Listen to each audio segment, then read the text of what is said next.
नमस्कार दोस्तों, ज्वालामुखी ये सदियों तक या फिर ये कहें श्रेय शताब्दियों तक यानी हजारों सालों तक शांत रहते हैं, लेकिन जब इनमें विस्फोट होता है तो ये हज़ारों लोगों की मौत का कारण बनते हैं।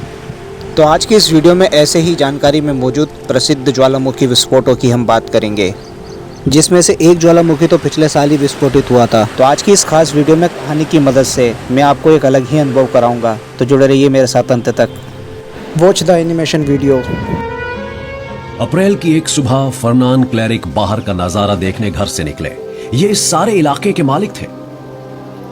इस द्वीप के पेड़ों से फैक्ट्रीज फर्नीचर बनाती थीं और खेतों में पैदा होता था गन्ना और कॉफी। ये क्या है? इतनी खिली धूप वाली सुबह घास पर ओस कैसे? लेकिन ये ओस नहीं थी, ये तो माउंट पेले ज्वालामुखी से निकली राख थी। मार्टिनिक्यू, जो दक्षिण अमेरिका के उत्तर में बसा हुआ एक छोटा सा द्वीप है, जिसके आसपास पनामा और क्यूबा जैसे देश भी हैं। इसी द्वीप में माउंट पेली नाम से एक ज्वालामुखी है, जो मई 1902 में फटा। ये पिछली शताब्दी यानी कि 20वीं शताब्दी के सबसे बड़े ज्वालामुखी विस्फोटों में से एक था। जब राख जमीन पर गिरने लगी तो अमेरिकन काउंसिल की पत्नी क्लेयर अप्रेंटिस ने मैसाचुसेट्स में अपने घर जाने की सोची, लेकिन यह नामुमकिन था। अगले हफ्ते उसने एक बड़ा फंक्शन आयोजित किया था और उसे पोस्टपोन नहीं किया जा सकता था। बहुत से लोग इतने गरीब थे कि वो अपनी छोटी मोटी चीजों को सेंट पियर शहर में छोड़कर द्वीप के ज्यादा सुरक्षित हिस्से में नहीं जा सकते थे। जो जा सकते थे वो नावों के जरिए निकल गए। इसी द्वीप में सेंट पियर्स नाम से एक छोटा सा शहर बसा हुआ है, जो कि शिकार बनने वाला है ज्वालामुखी विस्फोट का। मार्टिनिक द्वीप पर एक एलिमेंट्री स्कूल टीचर भी रहते थे, जिनका नाम था गैस्टन लां। साइंटिफिक फितरत वाले लां हाल ही में सक्रिय हुए ज्वालामुखी को देखने गए थे और उन्होंने इसकी हलचल के बारे में अखबार में एक लेख भी छपवाया था। लेकिन लां को पेरिस की अपनी आगामी यात्रा को लेकर चिंता ज्यादा थी।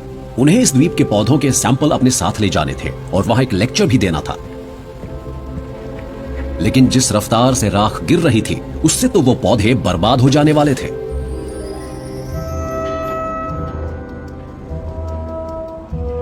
मेयर फूशे ने हिम्मत जुटाते हुए एक नया पोस्टर बनाया।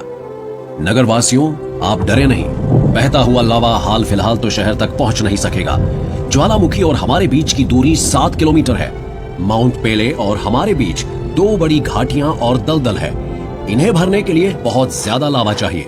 अजीब सा डर पैदा होता है लोगों में। वो हर पल अपनी मौत को करीब से देख रहे हैं। 7 मई की सुबह सुबह सेंट पियर शहर के लोगों की नींद जबरदस्त गरज, भूकंप के झटकों और ज्वालामुखी के मुंह से निकल रही भयंकर चमक से खुली। अब चारों तरफ घबराहट फैलने लगी। आम लोगों को शांत करने के लिए सैनिक भेजे गए। और तभी 8 मई बृहस्पतिवार की सुबह सुबह ज्वालामुखी एकदम शांत हो गया। हवा भी ठंडी और साफ सुथरी लग रही थी और समुद्र था एकदम शीशे जैसा। ये शांति थी तबाही के पहले की।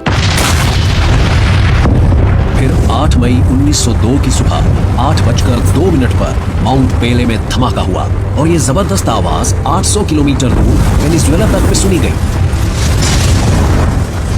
बेहद गर्म गैसेस की एक विशाल पायरोप्लास्टिक फ्लड चंद मिनटों में ही घाटियों को पार करके शहर तक पहुंच गई। ये धमाका किसी न्यूक्लियर धमाके से कम नहीं था। इस धमाके के 3 दिन बाद द्वीप के दूसरे हिस्से के लोग अब भी सेंट पियर की सुलग रही सड़कों की तलाशी ले रहे थे, ताकि वो शवों को इकट्ठा कर सके और उन लोगों की अंत्येष्टि कर सके जो ज्वालामुखी की आग से अध जले रह गए थे। कोई है? मेरी मदद करो, मुझे यहां से बाहर निकालो। कोई है? इसे खोलो, बचाओ मुझे बाहर निकालो। लुई ऑगस्ट सिल्बारी ने जो कुछ झेला और जिसे बताने के लिए वो जिंदा रहे, वैसा कम ही लोगों ने अनुभव किया था। ज्वालामुखी के फटने पर उन्होंने खुद को कैद में रखने वालों की चीखें सुनी और फिर डरावना सन्नाटा छा गया। इसके बाद उनकी कोठरी के छोटे से रोशनदान से जबरदस्त गर्मी अंदर आई। उन्होंने उससे बचने की कोशिश की, फिर भी वो कंधों तक बुरी तरह जल गए।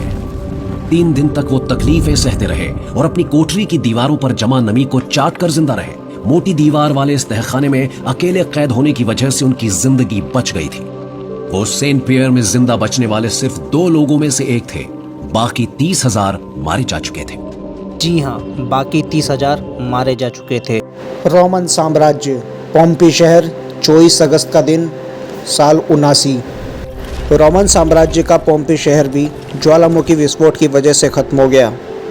इस घटना को आज लगभग 2000 साल पूरे होने को हैं, लेकिन ज्ञात इतिहास में इसे ज्वालामुखी की सबसे बड़ी तबाहियों में से एक माना जाता है।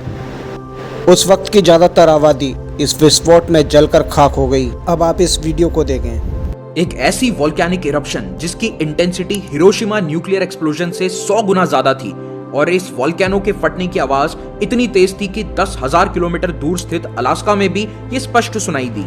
आई am talking about the Hunga Hapai volcano, जो 15 जनवरी 2022 को एक्सप्लोड हुआ और ये इरप्शन आज तक का सबसे खतरनाक और सबसे स्ट्रेंज वोल्केनिक इरप्शन माना गया है। हुंगा टोंगा एक सबमरीन वोल्केनो है जो पैसिफिक ओशन के मध्य स्थित टोंगा देश में आता है। इस वोल्केनो के फटने के बाद इसकी गहराई 700 मीटर और डीप हो चुकी है। इस एक्सप्लोजन से उठने वाली सुनामी पैसिफिक ओशन के कई देशों को देखनी पड़ी और जापान और पेरू तक ये सुनामी वेव्स पहुंच गई। ये वोल्केनिक इरप्शन इतना खतरनाक था कि इससे वातावरण में 57 किलोमीटर की हाइट तक वोल्केनिक गैसेस पहुंच गई। धरती पर पिछले 150 सालों में ये सबसे ताकतवर वोल्केनिक इरप्शन था और मॉडर्न इंस्ट्रूमेंट्स के द्वारा मेजर किया गया मोस्ट पावरफुल एटमॉस्फेरिक एक्सप्लोजन। हालांकि आबादी क्षेत्र से दूर होने के कारण इस वोल्केनिक इरप्शन के कारण केवल 6 लोगों की जान गई थी। इस तरह की